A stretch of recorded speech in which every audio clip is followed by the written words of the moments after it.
Chapter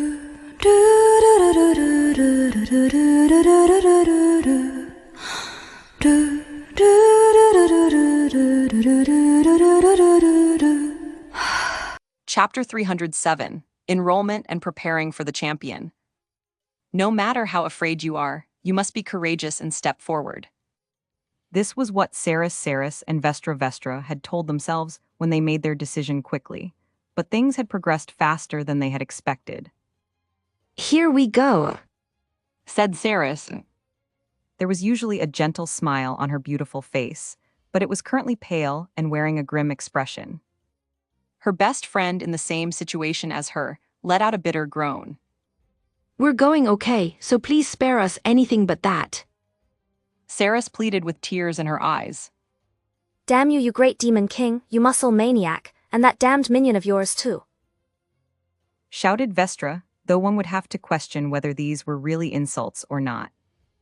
The two of them were facing a monster, a manticore, with a head that resembled an old man's, a tiger's body, and a scorpion's tail. It was watching them vigilantly, while surreptitiously reciting incantations and keeping its distance. Manticores were rank 6. The adventurers' guilds of the Bon Gaia continent considered it to be a powerful monster that only adventurers of B class and above could defeat. But on this continent, it was at the bottom of the food chain, not even the equivalent of rats. They were more like the insects that rats fed on. Even though its enemy didn't appear to be strong, it didn't let down its guard. It was right to do so. With a small grunt of exertion, the gentle-looking woman dashed forward with sharp movements, forcing the manticore to raise its front legs to defend itself. But with a spirited cry, the woman with slanted eyes performed a thrusting kick into the manticore's side. The woman with slanted eyes, Vestra, used the claws protruding from her feet to rake out the manticore's entrails, causing it to roar in pain. "Its spell has been broken, now Saris," Vestra shouted. "Yeah." Using her sheer physical strength to throw the manticore's front legs aside, Saris threw a punch into the forehead of its screaming face that resembled an old man's. The manticore let out a shriek as her fist, thrown with more physical strength than the manticore's own, caused its skull to creak and its consciousness to waver. But the manticore was a monster, a natural predator of humanity. With nothing but its instincts guiding it, it sent forth its scorpion's tail to try and stab Saris to death with its venomous stinger. "Watch what?" An ethereal voice shouted in warning. Before the venomous tip could pierce Saris's back, a flashing beam of light created a burning cut that severed it from the tail. And that was where the manticore's futile resistance ended. Saris's next punch split its skull, and Vestra's kicks severed its neck. Without even being able to let out a dying scream, the manticore collapsed onto the ground. Did we win?" Saris asked, breathing heavily. "Yes, probably," said Vestra. "There were a few dangerous moments, but you've won," said Vandaliu. Saris and Vestra were subordinate vampires with the sunlight resistance skill, created by the purebreed vampire Birkin Burkine, but they now served as nuns at the orphanage in the city of Morksy. They had decided to accept Vandaliu's previous offer of carrying out surgery on them, and to receive training so that they could become at least a little stronger.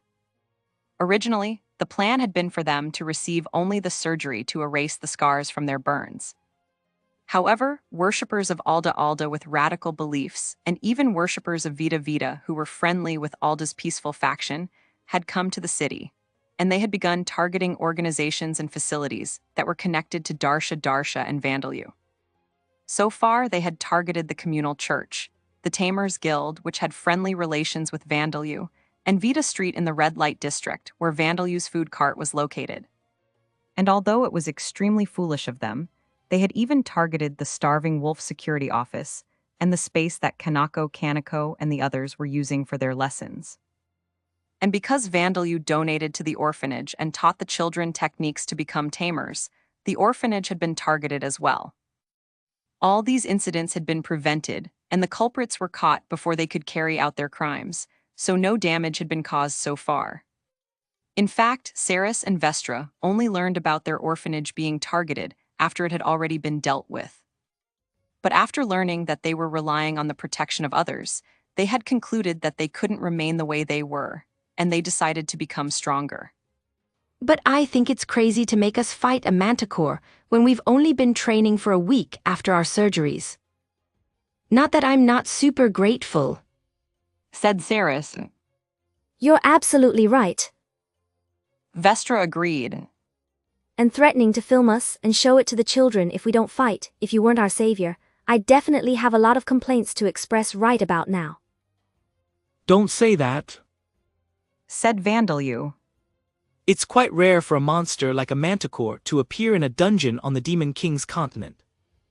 And with how strong the two of you are now, you're already capable of defeating a manticore unless it attacks you in your sleep.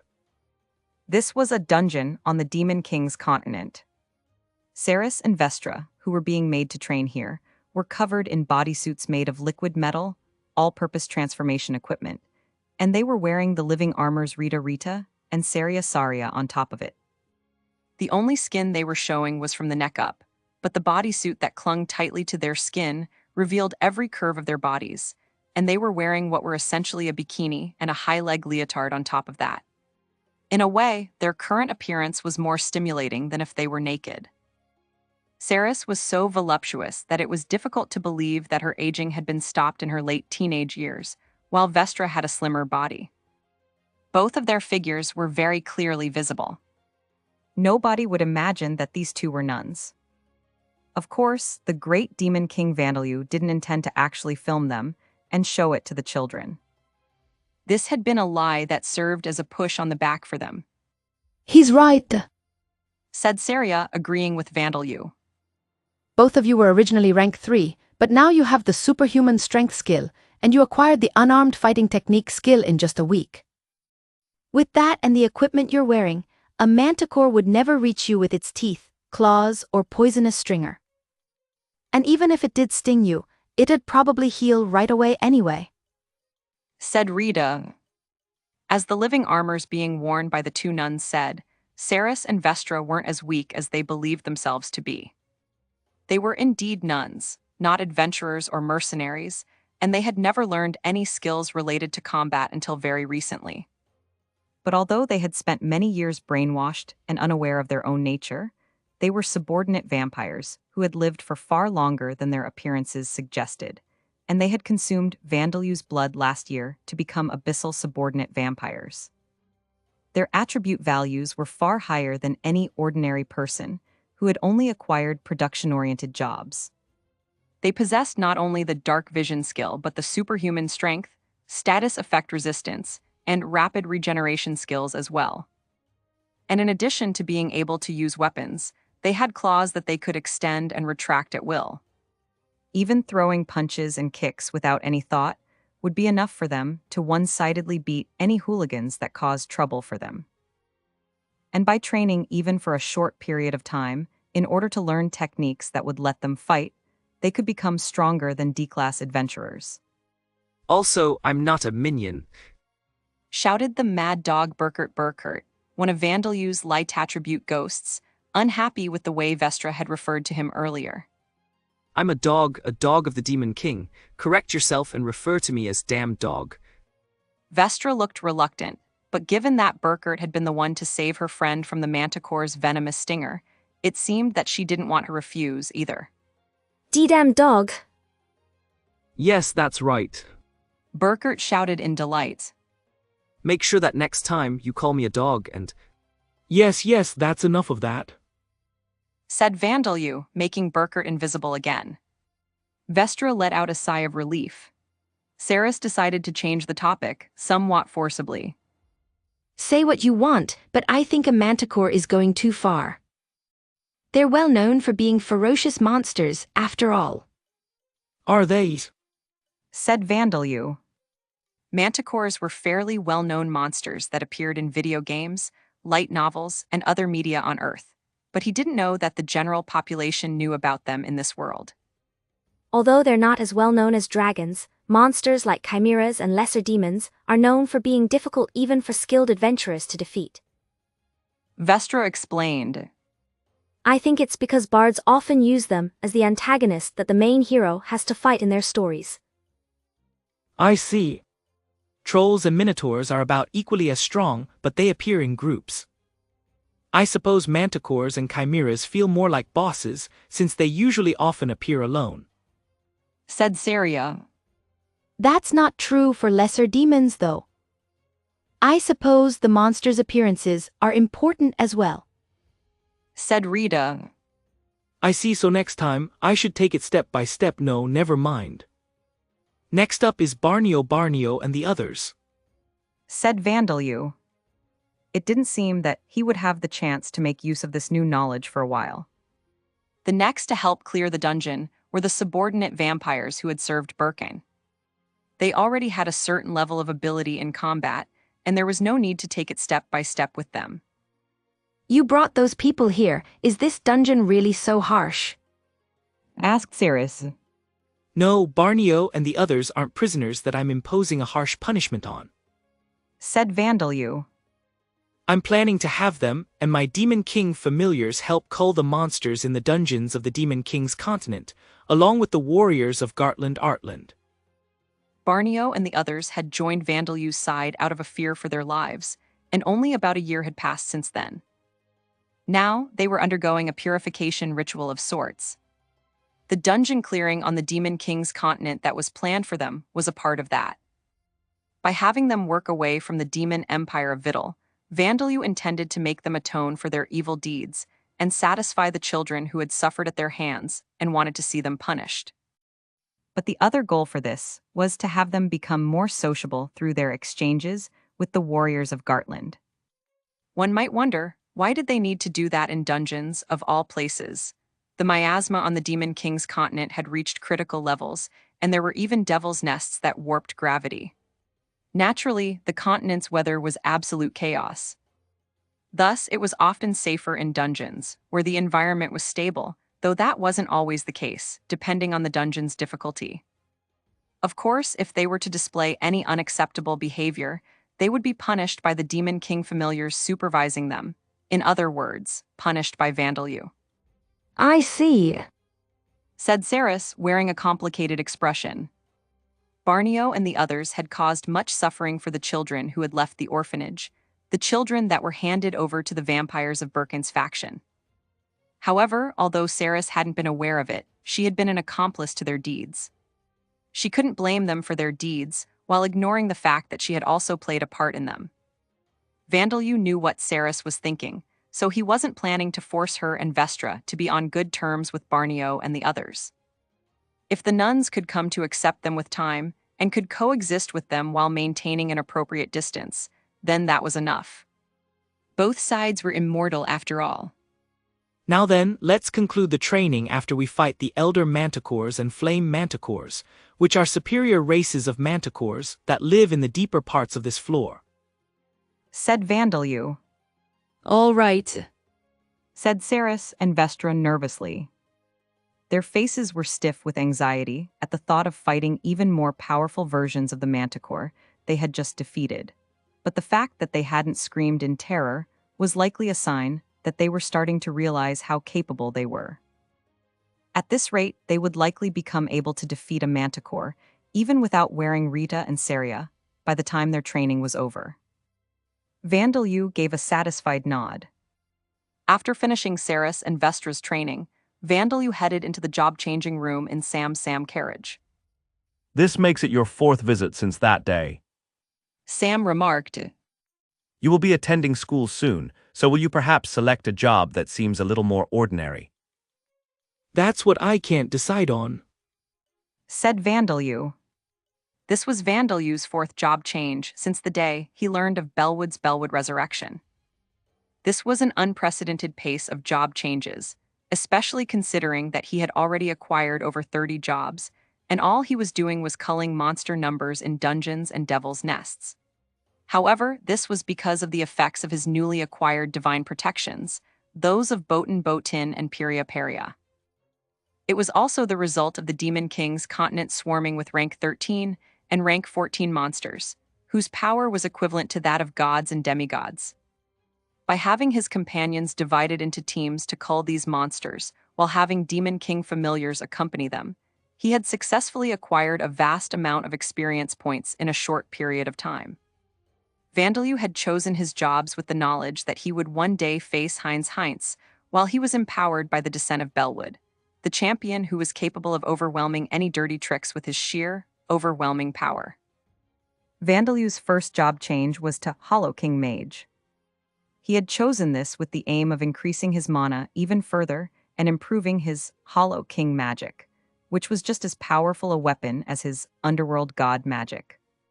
His second job change was to God Spirit Mage, to improve his powerful God Spirit magic skill. His third job change was to Dungeon Master. Even the Demon King's continent had few S-class dungeons, despite there being a countless number of A-class and B-class dungeons.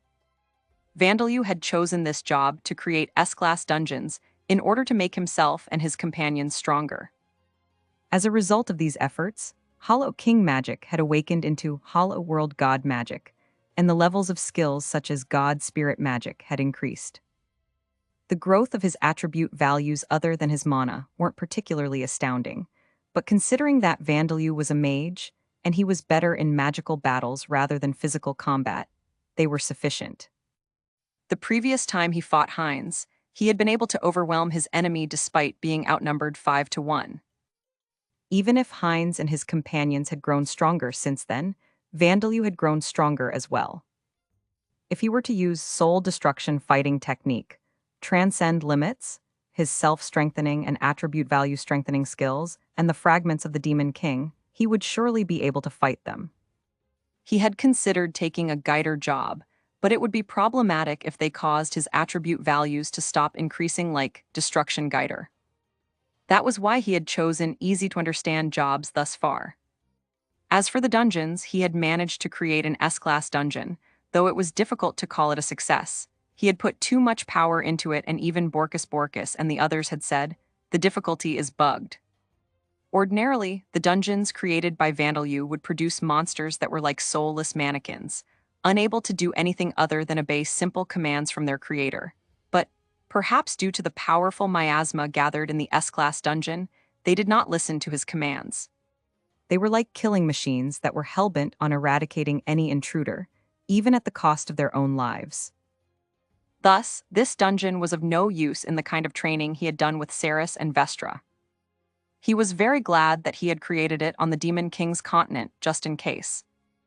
I'm considering magic staff creator or artisan, transformation equipment next. I still haven't made transformation equipment for Diana, everyone from Gartland, Ceres and Vestra, and others. There's still a big lack of transformation equipment. Said Vandalue. I got the impression that Diana-sama was rather opposed to receiving transformation equipment. Said Sam. Talos asked me to make a piece of transformation equipment for her, so I think I will. I'm indebted to Talos for everything he does for me, after all. Until his nation was renamed to the Demon Empire of Vittel, Vandalue had been the Eclipse Emperor of Talosheim, and he worshipped Talos as much as he did the great gods. The request to make a piece of transformation equipment for a colossus was an absurd one, but because it had come from Talos, he intended to attempt it. But I'm worried about origin, so let's go with Culifath. Said Vandalue. Are you sure? Sam asked. I'm sure it'll be fine. Even if they were to see my status, the people of this world wouldn't understand what Culifath means. And I do want to start acquiring the jobs named after beings from Earth's myths and legends. And with that, Vandalue entered the job-changing room and changed jobs. You have acquired the Inner World skill. Passive skills, active skills, unique skills, curses. As a result of his choice, Vandalue acquired a skill that he didn't really understand. Inner Worlds, is this different from Shadow Group Binding Technique? The Shadow Group Binding Technique skill allowed Vandalue to store and equip his companions inside his own body or shadow. He wondered whether this new skill was related to that, but couldn't come to any conclusions. I'll try equipping Eisen, Privel, and the others later, and ask them whether anything is different from before. He decided as he left the job-changing room. It was mid-March and spring had begun. Berard, the head of the Morksey branch of the Adventurers Guild, found himself breaking out into a cold sweat. You see, about the entrance examination for the Adventurers School. He stammered. Vandalyu, Povina Pavina, and Darsha sitting in a row in front of him, listening to his explanation as if they were students that were being taught. Why do they want to know about the entrance examination for the Adventurers School? It's nothing special. Well, I suppose I did join in on this conversation uninvited, he thought. Darsha had made an inquiry to the guild about the exams at the Adventurers School. Darsha and Vandalyu simply wanted to know what kind of exams were held at the Adventurers School. But Berard had read too much into it, thinking that there was something about the Adventurers School in Orbom Central that needed attention, and buted it in. As a result, the head of the guild branch was now performing a task that could have been done by the receptionist. Of course, the inquiry was made by Darsha, an honorary noble but a noble nonetheless, and it might have been too much to ask an ordinary receptionist to respond to it. Darsha and the others hadn't visited the Adventurers Guild often enough to say that they were acquainted with the receptionist, either. The purpose of the entrance examination is not to filter applicants out, but rather to test their aptitudes and abilities. Berard said, Almost anyone can enroll at the Adventurers School unless they are of an extremely frail constitution. The Adventurers School was a facility where rookie adventurers could receive basic training in combat to reduce their chances of dying, and instructors that were former adventurers taught skills and knowledge such as how to take apart animal and monster corpses, how to camp outdoors, and even basic reading, writing, and arithmetic. Generally, anyone could enroll unless their bodies were extremely frail, to the point that they couldn't even pick herbs outdoors. The entrance examination was to determine the abilities of each individual and split them by their skills to make it easier to form parties with those of the same skill. There were people who had already acquired combat-related skills but wanted to learn about herbs and how to dismantle monster corpses, and there were people who already had these skills and knowledge but had concerns about their ability in combat. It would be inefficient to teach them all the same curriculum. The examination and dividing of students were done to ensure more efficient teaching. But the Adventurers School in Orbom Central is different. It is a school where the sons of nobles born as the fourth child or later, or the apprentices of high-ranking adventurers or truly talented newcomers go to learn. It is even known as the Hero Preparatory School. Well, it does not produce so many heroes that it deserves to be called that, but many of the students do go on to reach C-class or higher. Said Berard. That is why this school is the only one where one may be unable to enroll and be forced to attend a regular adventurers school, depending on the results of their entrance examination. But is there really a need to explain all this? Nobody could blame Berard for asking this question. Yes. This is of great interest to me, said Vandalyu, the extraordinary Dhampir boy who had tamed an Orthrus, Fang, and previously undiscovered races of monsters, the Rat Sisters. Yeah, I want to know more too, said Povina, the adorable, blonde-haired, blue-eyed, 3-meter-tall girl. Her appearance made it outrageously clear that she was no ordinary girl. I don't think passing the exam will be a problem, said Darsha. Indeed. I am in agreement. There is absolutely no doubt that your son and this young lady will be able to pass the examination. Berard agreed wholeheartedly. but they might be troubled if they draw too much attention during the exam. That's what I'm worried about, Darsha said, revealing that their train of thought was going in the complete opposite direction from Berard's. Rather than being scared of failing the examination, they were worried about standing out due to passing it with exceptional results. That is true, but the examination is more or less the same as the other schools, said Berard. First, a simple stamina test, and then those with experience in combat skills do a practice battle against the instructors. A test for magic is added for those who can use magic. In most cases, there are no tests for skills other than combat, such as dismantling corpses and tracking prey. So I'll start my explanation with the stamina test, which involves. Berard's explanation continued for a while after that.